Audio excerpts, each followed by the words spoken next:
जंगल में गरीब लड़की का बर्थडे। फिरोजाबाद के एक छोटे से गांव में नेहा नाम की लड़की रहा करती थी। नेहा का परिवार बहुत गरीब परिवार था। नेहा और नेहा का परिवार चूड़ी बनाने का काम किया करता था। नेहा फिरोजाबाद के आउटस्कर्ट पर रहती थी, जहां पर बच्चे कूड़ा बिनना, चूड़ी बनाना आदि का काम किया करते थे। वहीं नेहा भी अपने माता पिता के साथ चूड़ी बनाने का काम किया करती थी। नेहा के छोटे छोटे हाथ कभी कभी चूड़ी बनाते वक्त जल भी जाया करते थे, लेकिन नेहा के गरीबी उससे ये सारे काम करवाने के लिए उसे मजबूर करती है। और साथ ही साथ गरीब होने की वजह से नेहा के माता पिता का एक कार्ड बना हुआ था, जिसकी वजह से नेहा को स्कूल में पढ़ने का भी मौका मिलता है, जहां सभी बच्चे आया करते थे, चाहे कोई नॉर्मल फैमिली से हो या फिर कोई गरीब फैमिली से हो। नेहा भी स्कूल में जाया करती थी और पढ़ा करती थी। क्लास में सभी बच्चे कहीं ना कहीं उसे चिढ़ाया करते थे और सभी को नेहा के बारे में पता था कि वो गरीब घर से है, इसलिए सभी उसका मजाक उड़ाते थे। और नेहा का सांवला रंग नेहा को हर जगह सुनने के लिए मजबूर किया करता था। सभी बच्चे एक दूसरे से बात किया करते थे। वहीं नेहा की भी एक दोस्त थी, सोनाली और नेहा की अच्छी दोस्ती थी और सोनाली भी अपने घर में चूड़ी बनाने का काम किया करती थी। सोनाली और नेहा दोनों ही गरीब फैमिली से बिलोंग करते थे, जिस कारण दोनों ही दोस्त थे। उनकी क्लास में एक स्नेहा नाम की लड़की थी जो बहुत ज्यादा अमीर थी और साथ ही साथ बदतमीज भी थी। उसे अपने पैसों पर बहुत घमंड था और वो हमेशा नेहा को सुनाया करती थी। ऐसी ही एक दिन की बात है जब नेहा और सोनाली स्नेहा के डेस्क पर बैठ जाती हैं। क्या तुम्हें बिल्कुल भी नहीं पता ये डेस्क मेरा है और मैं यहाँ पर बैठती हूँ? तुम्हें यहाँ पर बैठने से पहले 100 बार सोचना चाहिए। तुम्हें पता नहीं है कि मैं अपने पापा से कहकर तुम दोनों का नाम यहाँ से कटवा सकती हूँ? आगे से तुम दोनों से ऐसी गलती ना हो, वरना मैं तुम्हारा नाम कटवाने में जरा भी देरी नहीं करूँगी। स्नेहा, तुम तो ऐसे बोल रही हो जैसे कि ये स्कूल भी तुम्हारा ही हो। तुम्हें पता है इंसान को अपने पैसे पर इतना घमंड नहीं करना चाहिए। हम सभी स्कूल में पढ़ने आते हैं। तुम्हें पता है स्कूल में पढ़ने आने का मतलब क्या है? हम सब एक है। हमारा कोई लेवल स्टेटस कुछ भी नहीं है। हम सब यहाँ पर इक्वल है। हाँ, हमारे क्लास टीचर भी तो हमें यही समझाती है ना कि ऊंच नीच कुछ नहीं होता और हम सब इंसान हैं, यही हमारे लिए काफी है। और तुम ये पैसों का घमंड किसी और को दिखाना, क्योंकि ये सब पैसे तुम्हारे माता पिता के हैं। तुमने अभी तक 1 रुपये नहीं कमाया तो तुम हमें इस बात का घमंड नहीं दिखा सकती। ये सारी बातें होने के बाद क्लास टीचर आ जाती है। तभी क्लास टीचर बच्चों को समझाती है, मुझे यकीन है कि तुम सब बच्चे हंसी खुशी यहाँ पर पढ़ाई कर रहे होंगे। तुम बच्चों को यहाँ पर सिर्फ पढ़ने बुलाया जाता है, तो तुम सब सिर्फ यहाँ पर पढ़ना सीखो और लड़ाई झगड़ा करने की कोई ज़रूरत नहीं है। अगर कोई भी बच्चा तुम्हें परेशान करे तो तुम हमें ज़रूर बताना। टीचर की बात सुनते ही सोनाली तुरंत खड़ी होती है और कहती है, मैम, मैंने सुना है कि अमीर लोगों के बच्चे बहुत ज़्यादा घमंड दिखाते हैं और एक हमारे क्लास में भी है जो हमें अपने डेस्क पर नहीं बैठने देती। उसका नाम है स्नेहा। डेस्क पर बैठने के लिए किसी का नाम थोड़ी लिखा है। तुम चाहे जहाँ बैठना चाहो वहाँ बैठ सकते हो। आगे से अगर कोई तुम्हें कुछ भी कहे तो तुम मुझे बताना। और स्नेहा, तुम्हारी हिम्मत कैसी हुई? तुमने इन दोनों को डेस्क पर बैठने से मना किया? टीचर स्नेहा को डांट देती है। इस वजह से स्नेहा को बहुत बुरा लगता है और स्नेहा उन दोनों को सबक सिखाने के लिए सोच लेती है और अपने कुछ दोस्तों के साथ मिलकर उससे कहती है, इसने मुझे सुनाया है, अब मैं इसकी लेनी की देनी करके ही छोड़ूंगी। इसकी हिम्मत भी कैसी हुई? इसने मुझे टीचर से डांट पड़वाया है। स्नेहा अपनी दुश्मनी को बढ़ाती चली जाती है और नेहा और सोनाली को मजा चखाने के लिए सोच लेती है। और कुछ दिनों बाद उसका बर्थडे होता है। तभी स्नेहा सबको इनविटेशन देती है और साथ में नेहा और सोनाली को भी देती है। क्लास के सभी बच्चे सुन लो, आज तुम सबको मेरे घर आना है। आज मेरा बर्थडे है और मेरे घर में बहुत अच्छी पार्टी होगी। मेरे पिताजी शहर के बहुत अच्छे बेकरी से केक मंगवाएंगे और साथ ही साथ मेरी माँ मेरे लिए बहुत अच्छे अच्छे गिफ्ट्स विदेश से मंगवाएंगी। तो तुम सब मेरी बड़ी सी पार्टी में इनवाइटेड हो और तुम सबको आज शाम जरूर आना है। सभी बच्चे बहुत खुश होते हैं और स्नेहा के बर्थडे में जाने के लिए तैयारी करते हैं। जैसे ही स्कूल की छुट्टी होती है, सभी बच्चे अपने अपने घर जाकर स्नेहा के लिए गिफ्ट्स खरीद लेते हैं और शाम होते ही सभी अपने घर से तैयार होकर स्नेहा के घर पहुंचते हैं। अरे वाह, तुम सब आ गए। आज मैं बहुत खुश हूँ। मेरे लिए आज तुम सब गिफ्ट्स लेकर आए हो। मैं ये सारे गिफ्ट्स देखना पसंद करूंगी। स्नेहा सभी बच्चों से ये बातें कर रही होती है कि तभी नेहा और सोनाली वहाँ पर पहुँच जाते हैं। नेहा और सोनाली को कटे फटे सिले हुए फ्रॉक में देखकर स्नेहा कहती है, तुम दोनों को मेरे बर्थडे पर पहनने के लिए कोई अच्छा कपड़ा नहीं मिला। तुम दोनों मेरे घर पर ऐसे कपड़े पहनकर आ गई और अब तुम मेरे रिश्तेदारों के सामने मेरी बेइज्जती करवाओगी। देखो मैंने कितना सुंदर ड्रेस पहना है। क्या तुमने ऐसे सुंदर ड्रेस कभी देखी भी है? मुझे लगता है जो कपड़े मैं हटा देती हूँ शायद मेरे घर के नौकर वो गरीबों में बांट देते हैं। इससे अच्छा वो सारे कपड़े मुझे तुम दोनों को दे देना चाहिए।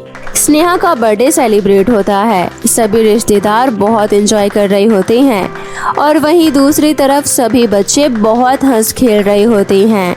सभी कोल्ड ड्रिंक पी रही होती हैं, लेकिन स्नेहा की इन कड़वी बातों की वजह से नेहा और सोनाली वहाँ पर एंजॉय नहीं कर पाते और ना ही कुछ खा पाते हैं।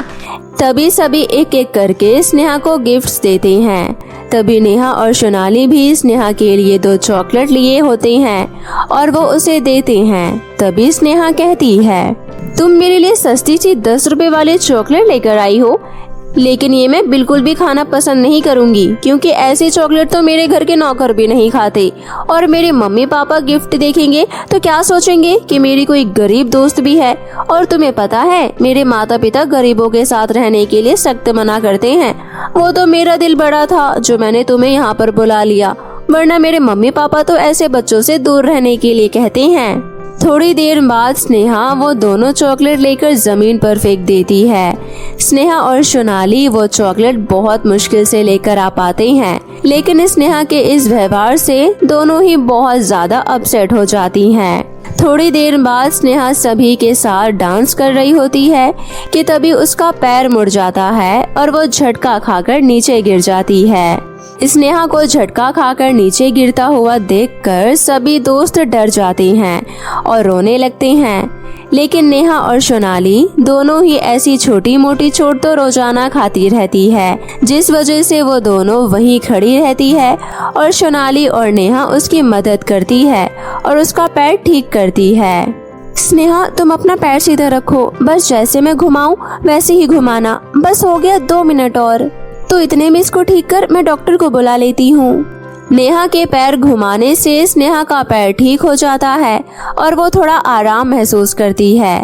थोड़ी देर बाद डॉक्टर आ जाते हैं और डॉक्टर नेहा को शाबाशी देते हैं और स्नेहा को पेन किलर देते हैं और वो उस दवाई को खाकर थोड़ा आराम महसूस करती है। तभी स्नेहा नेहा से कहती है, आज तुम दोनों यहाँ नहीं होती तो मेरा क्या होता। मेरे सारे अमीर दोस्त मुझे देखते रह गई, लेकिन तुम दोनों ने ये काम कर दिखाया और मुझे वापस से ठीक कर दिया।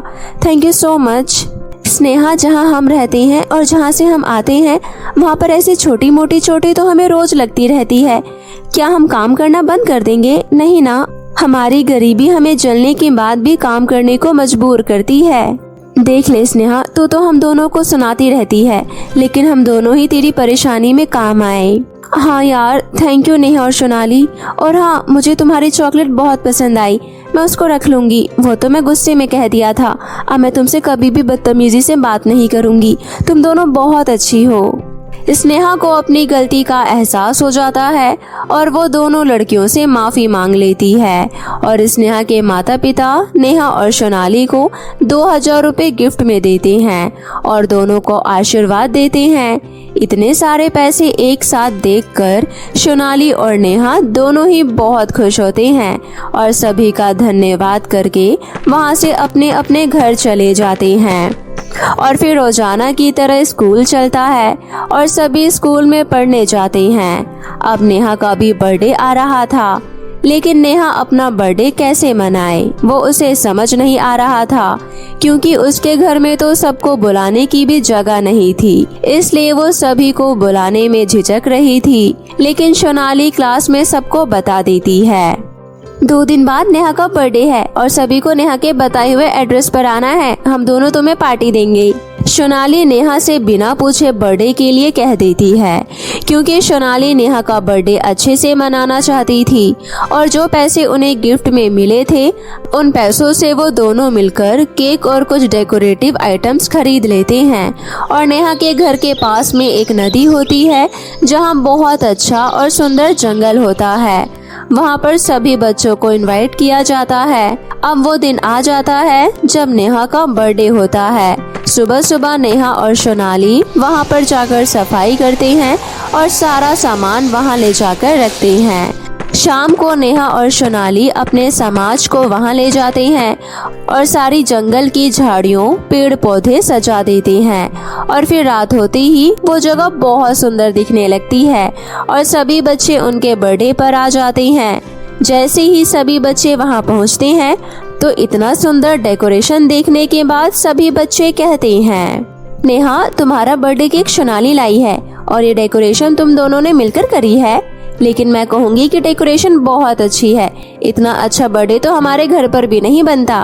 हाँ सच में, पहली बार मैं जंगल में बर्थडे सेलिब्रेट होते हुए देख रही हूँ और ऐसी डेकोरेशन तो स्नेहा के घर पर भी नहीं हुई थी।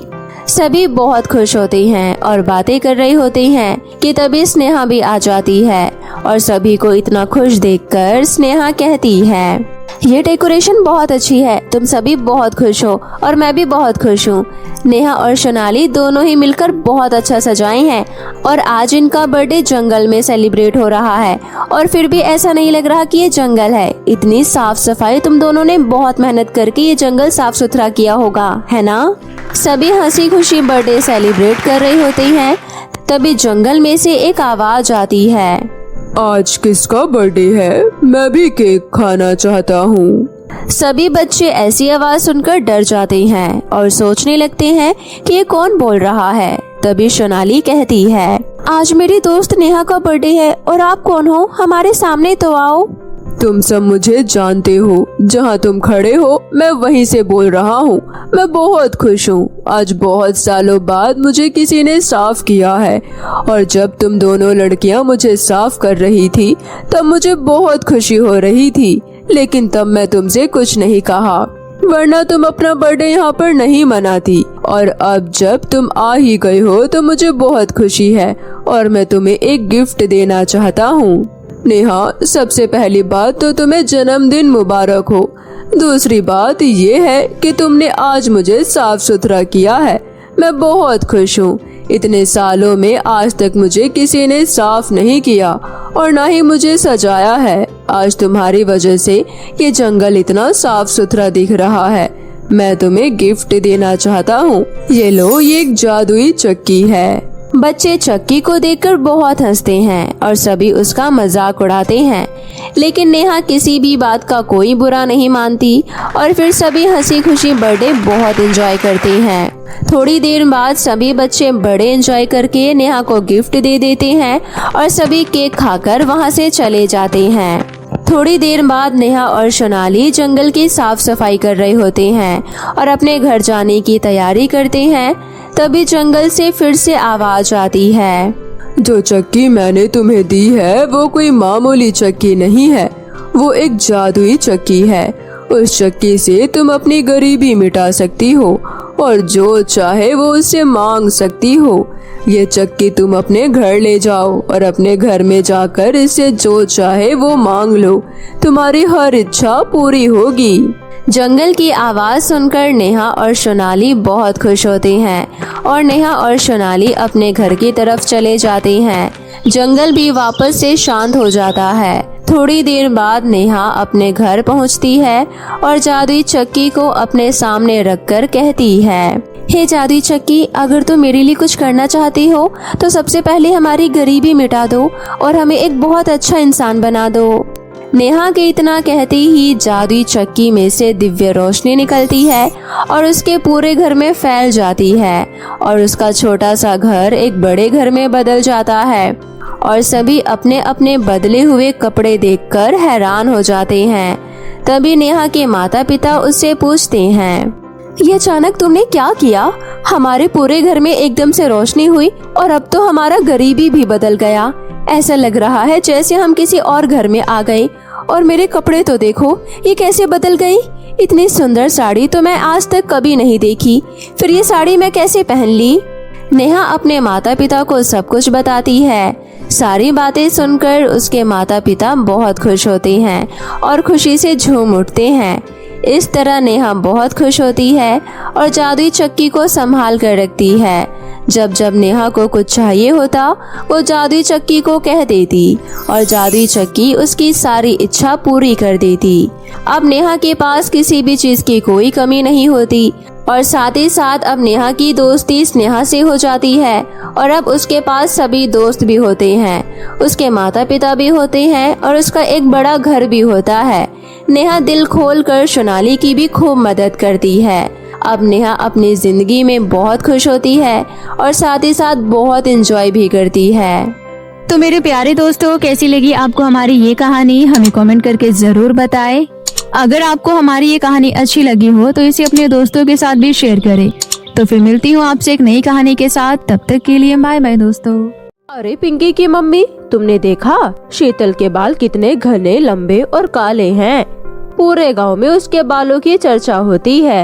अरे हाँ, सही कह रही हो विजय की माँ, उसके बाल कमर से भी नीचे आते हैं। अगर वो खुली चोटी बनाती है तो काली नागिन की तरह उसके बाल लहराते हैं। हाँ हाँ, गांव में सभी लोग उसके बालों की तारीफ करते हैं और तो और सभी उसे पसंद भी करते हैं। अरे छोड़ो, हम भी क्यों उसके बालों की बातें करके अपना जिया जला रहे हैं। रामपुर नगर में रहने वाली शीतल के बाल बहुत लंबे और घने थे। सभी गांव के लड़के शीतल को पसंद करते थे और वो उसे चुप चुप के देखा करते थे और उससे शादी भी करना चाहते थे। शीतल अपने पिता के साथ छोटे से गांव में एक टूटी फूटी झोपड़ी में रहती थी। शीतल के पिता एक किसान थे जो दूसरों के खेती में खेती किया करते थे, जिससे उन्हें कुछ पैसा मिल जाता था और वो अपने परिवार का खर्चा चलाते थे। एक दिन खेती करके मनोज घर वापस आता है। पिताजी, आप मुँह हाथ धो लीजिए, मैं आपके लिए गर्मा गर्म खाना लगा देती हूँ। बेटी, तुम कितनी अच्छी हो और कितने अच्छे से मेरा ध्यान रखती हो, परंतु मैं पिता होने का फर्ज नहीं निभा पा रहा हूँ। मैं तुझे सिर्फ सूखी रोटी ही खिला पा रहा हूँ और कुछ भी नहीं दे पा रहा हूँ। पिताजी, ये आप कैसी बातें कर रहे हैं? मैं बहुत खुश हूँ। आप खाना खा लीजिए, मैं कुएं से पानी भरने जा रही हूँ। इतना कहने के बाद शीतल पिताजी को खाना दे देती है और कुएं पर पानी भरने जाती है। पानी भरते वक्त शीतल कुएं पर बैठकर अपने बालों को धोने लगती है। वहाँ पर एक राज नाम का लड़का होता है जिसकी नजर शीतल पर पड़ती है। वो शीतल के लंबे बालों को देखता ही रह जाता है और उसे उससे प्यार हो जाता है। हे भगवान, इतनी सुंदर अप्सरा की इसकी तो गर्दन भी मोरनी जैसी है। राज ये सब कह ही रहा होता है कि तभी शीतल पीछे मुड़ती है और उसे देख लेती है। कौन है यहाँ? जरा सामने आओ। फिर राज उसके सामने आता है और कहता है, मुझे माफ कर दो, जो मैं आपको इस तरह छिप छिप कर देख रहा था। आप मुझे इसकी कोई भी सजा दे सकते हो, मुझे मंजूर होगा। राज की इतनी हिम्मत देखकर शीतल को भी राज पसंद आ जाता है और वो उसकी बातों में खो जाती है। शीतल अपने बालों को जल्दी से बांध लेती है कि तभी बांधते समय शीतल के बाल राज के मुंह पर लग जाते हैं। ये सुंदर बाल कैसे लहरा रहे हैं? शीतल एक हल्की सी मुस्कान देकर वहाँ से चली जाती है। राज समझ जाता है कि कहीं न कहीं शीतल भी उसको पसंद करती है। इसी तरह दोनों अपने अपने घर चले जाते हैं और रात के समय दोनों चांद को देखते हैं और एक दूसरे के बारे में सोचने लगते हैं। और अब राज और शीतल दोनों कुएं के पास मिला करते हैं। दोनों को एक दूसरे की आदत हो जाती है और अब ये सब कुछ प्यार में बदल जाता है। फिर एक दिन, शीतल, मैं तुमसे बहुत प्यार करने लगा हूँ और अब मैं तुम्हारे साथ अपनी पूरी जिंदगी बिताना चाहता हूँ। क्या तुम मुझसे शादी करोगी? तो फिर ले चलो मुझे अपने घर, अपनी दुल्हन बनाकर हमेशा के लिए। मैं आज ही जाकर अपनी माँ से बात करूँगा, तुम्हारे लिए रिश्ते लेकर तुम्हारे घर भी आऊँगा। इसके बाद दोनों बैठकर बहुत देर तक बातें करते हैं। और शाम के समय दोनों अपने अपने घर चले जाते हैं। राज अपने घर जाकर अपनी माँ से कहता है, माँ, मुझे एक लड़की से प्यार हो गया है, मैं उससे शादी भी करना चाहता हूँ। बेटा, इसमें इतनी घबराने की क्या बात है? आखिर तुम्हारी खुशी में ही हमारी खुशी है। हम कल ही उस लड़की के घर रिश्ता लेकर चलेंगे। इसके बाद अगली सुबह राज अपनी माँ के साथ शीतल के घर जाता है। शीतल का घर राज की माँ को बिल्कुल पसंद नहीं आता। वो चारों तरफ देखती रहती है और कहती है, ये शादी नहीं हो सकती राज। लेकिन क्यों माँ, आप ऐसा क्यों कह रही हो? बेटा, तू मेरा इकलौता बेटा है और मैंने तेरी शादी को लेकर बहुत सपने सजाए हैं, परंतु ये तो एकदम गरीब और भिखारी लोग हैं। ये हमारी इच्छा कभी पूरी नहीं कर पाएंगे। इनकी ये छोटी सी झोपड़ी में ये लोग रहते हैं, तो फिर हमें क्या देंगे? मैं मानती हूँ कि ये लड़की बहुत सुंदर है और संस्कारी भी है। मैं जानती हूँ इसमें कोई खोट नहीं है। अगर आपकी यही सोच है तो आप मेरा भी फैसला सुन लीजिए। मैं शादी करूँगा तो सिर्फ शीतल से ही करूँगा, वरना नहीं करूँगा माँ। लगता है तेरी बुद्धि भ्रष्ट हो गई है। इस 2 कुड़ी के लड़के ने तुझे बर्बाद कर दिया है और अपनी माँ से लड़ाई कर रहा है। तू पागल हो गया है। पता नहीं क्या जादू कर दे इस लड़के ने तेरे ऊपर। ये लंबे बालों वाली लड़की डायन है, डायन। मैं इसे नहीं अपना सकती। इतना कहकर राज की माँ वहाँ से गुस्से में चली जाती है और अगले दिन राज और शीतल दोनों मंदिर में जाकर शादी कर लेते हैं। शीतल, मैं सभी रीति रिवाज के साथ तुम्हें अपना मानता हूँ। मैं भी आपको आज से अपना सब कुछ मानती हूँ। इसके बाद राज और शीतल अपने घर जाते हैं और घर पहुंचकर राज अपनी माँ से कहता है, माँ, आज से यह आपकी बहू है। ओह, आखिर तुमने मेरे बेटे को अपने इस काले बालों वाले जादू में फंसा ही लिया। माँ, आप ये कैसी बातें कर रही हो? आप मानो या ना मानो, आज से यह आपकी बहू है। अब इसके खिलाफ मैं एक भी शब्द नहीं सुनना चाहता हूँ। अगर आप हमें अपना आशीर्वाद नहीं देना चाहती हो तो हम बिना आशीर्वाद के ही रह लेंगे और यह घर छोड़ देंगे। बेटा, ये तो क्या कह रहा है? तू मेरा इकलौता बेटा है। अगर तू चला जाएगा तो मेरा इस दुनिया में कोई नहीं बचेगा। आओ बहू रानी, अंदर आ जाओ, तुम्हारे इस घर में स्वागत है। राज की माँ एक बहुत खड़ूस औरत थी। वो शीतल को अपने घर में प्रवेश करवा तो लेती है, राज की गैर मौजूदगी में वो शीतल पर बहुत अत्याचार करती है। क्यों रे करमजली, तुझे बड़ा शौक है ना लंबे लंबे बाल रखने का? घर में चारों तरफ तेरे बाल क्यों बिखरे रहते हैं? खाना खाओ तो खाने में बाल आता है, चारों तरफ देखो तो तेरे ही बाल नजर आते हैं। सासू माँ, मैंने पिछले 3 दिनों से अपने बालों में कंघी नहीं की है, तो फिर मेरे बाल इधर उधर कैसे गिर सकते हैं? अच्छा, तो तू ये कहना चाहती है कि मैं झूठ बोल रही हूँ या फिर वो मेरे बाल है? रुक, तुझे अभी बताती हूँ। इतना कहकर उसके बालों को जोर से पकड़ती है और उसे खींचने लगती है। आह माँ, मेरे बालों को छोड़ दीजिए, मुझे दर्द हो रहा है। सासू माँ, मुझे माफ कर दीजिए, मुझे छोड़ दीजिए, मुझे बहुत दर्द हो रहा है। इस तरह दिन निकलने लगे थे और वो शीतल को परेशान करने के नए नए तरीके ढूंढती रहती थी। एक दिन ये शीतल की बच्ची बड़ा इतराती है ना अपने बालों पर, और जिस शैम्पू को लगाते ही उसके सारे बाल झड़ जाएंगे और गंजी हो जाएगी, तब मजा आएगा मुझे।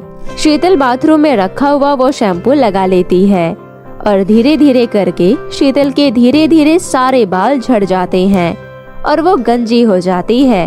अपने आप को गंजा देख वो बहुत दुखी हो जाती है। नहीं, ये क्या हो गया मेरे बालों के साथ? मेरे सभी बाल झड़ गए और अब मैं गंजी हो गई हूँ। मैं इस तरह अपना ये मुंह लेकर किसी को नहीं दिखाऊंगी। शीतल ये सब कह रही होती है कि तभी वहाँ पर उसकी सास आती है और कहती है, अरे वाह बहू, तुम्हारे तो इतने लंबे बाल थे और तुम कैसी हो गई हो? वैसे चांद सा तुम्हारा सर बहुत सुंदर लग रहा है। शीतल के गंजे होने की बात सभी लोगों तक पहुंच जाती है और पूरे गांव में बातें होने लगती है। अरे सुना तुमने पिंकी की मम्मी, शीतल गंजी हो गई है। अब न उसके बाल रहे और न ही उसकी लहराती हुई चोटी। अच्छा ही हुआ, उसके सर की पूरी हरियाली झड़ गई। अपने लंबे बालों पर बड़ा इतराती थी। शीतल अपने बालों को खोने के बाद बहुत उदास रहने लगी थी। उसको इतना उदास रहता देख राज कहता है, शीतल, तुम इस तरह से रो क्यों रही हो? अब चुप भी हो जाओ। मैं तुम्हारे बालों से नहीं, तुमसे प्यार करता हूँ। तुम एक बहुत ही नेक दिल लड़की हो। मुझे कोई फर्क नहीं पड़ता कि तुम्हारे बाल है या नहीं। राज, तुम समझ सकते हो कि एक लड़की के लिए उसके बाल ही सब कुछ होता है, बालों की वजह से ही वो सबसे सुंदर लगती है, और तुमने भी तो मुझे बालों के साथ ही पसंद किया था ना। राज शीतल को बहुत समझाता है और फिर वहाँ से चला जाता है। शीतल कमरे में बैठकर रो रही होती है और अपनी माँ को याद कर रही होती है। माँ, काश आज तू मेरे पास होती तो कुछ न कुछ तुम जरूर करती। तभी शीतल के सामने एक चमकदार रोशनी आती है और उसमें उसकी माँ प्रकट होती है। शीतल, मेरी प्यारी बेटी, तुम इतनी उदास ना हो। माँ, आप यहाँ? मैं आपको बहुत याद कर रही थी माँ। देखो ना मेरी क्या हालत हो गई है। बेटी, तेरी बातों में बहुत ताकत है, इसलिए देख मैं स्वर्ग से यहाँ चली आई। शीतल की माँ अपनी जादुई शक्तियों से शीतल की लंबे सुनहरे सोने के बाल कर देती है और कहती है, बेटी, ये सोने के बाल तेरी सारी परेशानियाँ दूर कर देंगी और ये सोने के बाल तुझे रोज एक सोने का सिक्का भी देंगी। तू वो सोने का सिक्का अपने सास को दे दिया करना, फिर वो तुम्हें कभी परेशान नहीं करेगी। इसके बाद उसकी माँ गायब हो जाती है। शीतल अपने आप को आईने में देखने लगती है। अपने लंबे सुनहरे बाल देखकर वो बहुत खुश हो जाती है। शीतल अपने बालों में कंघी करने लगती है कि तभी उसके बालों में से एक सोने का सिक्का बाहर निकलता है। शीतल वो सिक्का लेकर अपनी माँ के कहे मुताबिक अपने सास को दे देती है और अपनी सासू माँ को सारी कहानी बताती है। सासू माँ, ये सिक्का मुझे माँ ने आपको देने के लिए कहा है और ऐसा सिक्का मैं रोज आपको ला कर दूंगी। अपनी बहू के बाल देखकर राज की माँ हैरान हो जाती है और कहती है, अरे बहू, रातों रात तेरे ये बाल सोने के कैसे हो गए हैं? माँ, जैसे कि मैंने आपको बताया, कल रात मेरी माँ मेरे सपने में आई थी। उन्होंने अपने जादू से मुझे ये सोने के बाल दिए हैं। इतना कहकर शीतल वहाँ से काम करने चली जाती है। यहाँ राज की माँ खुद से कहती है, हे भगवान, मैं तो खामखाई इसके बालों से जल रही थी। मुझे नहीं पता था कि कितने फायदेमंद है। अब ये मुझे रोज रोज एक सोने का सिक्का दिया करेगी। मेरी तो लॉटरी लग गई। कहीं ये बात इसको पता ना लग जाए कि इसके गंजे होने की वजह मैं ही हूँ। ये मुझे छुपा कर रखना होगा। ये सारी बातें बोल ही रही होती है कि तभी उसका बेटा राज ये सारी बातें सुन लेता है। माँ, मुझे तुम्हारे ऊपर पहले ही शक था, परंतु मैंने तुमसे कुछ नहीं कहा। आखिर आप शीतल के बालों से क्यों जलती हैं? क्या शीतल की जगह अगर आपकी खुद की बेटी होती तो उसके साथ भी आप ऐसा ही करती? राज की बातें सुनकर उसको दुख होता है और वो अपनी बहू से माफी मांगती है। मुझे माफ कर दो बेटी, मैं तुम्हें हमेशा बहुत गलत समझती रही और तुमने मुझे माँ समझा। मैं आज अपने किए पर पछताती हूँ। तुम्हारे गंजे होने की वजह मैं ही हूँ। मैंने तेरे साथ कितना भला बुरा किया और परेशान किया। मैं माफी के लायक नहीं हूँ, फिर भी मुझे माफ कर दो। मैं आपकी किसी भी बात से नाराज नहीं हूँ और आपको मुझसे माफी मांगने का कोई हक नहीं है। आप मुझसे बड़ी हैं, बल्कि मुझे आपसे माफी मांगनी चाहिए। चलिए अब हम एक दूसरे की गलतियों को माफ करते हैं और एक नई शुरुआत करते हैं। और फिर उस दिन के बाद से शीतल अपनी सास और अपने पति राज के साथ हंसी खुशी जीवन व्यतीत करने लगती है।